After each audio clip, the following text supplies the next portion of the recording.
سلام، أهلًا وسهلًا ومرحبًا بكل مشاهدي قناة غادة، كيف هي الأحوال أحبائي؟ أرجو أن تكونوا دائمًا بألف خير وبصحة وعافية. سأقدم لكم افتتاح قناة جديدة على القمر الصناعي أنايسات. صلوا على الحبيب المصطفى سيدنا محمد صلى الله عليه وآله وسلم، عليه أفضل الصلوات وأزكى تسليم. إذن أحبائي، من القائمة الرئيسية منيو نختار التركيب ثم قائمة تيبي، ثم نضغط على زر إضافة التردد من الريموت كنترول ونضيف التردد 10 8 15. معدل ترميز 27500 والاستقطاب أفقي H.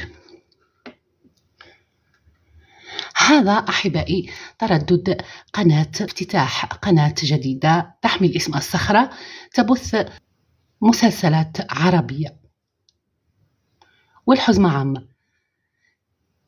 مشاهدة ممتعة أتمناها لكم أحبائي على قنوات النايلسات. أتمنى أن أكون دائما عند حسن ظنكم. دمتم في رعاية الله وحفظه، إلى اللقاء.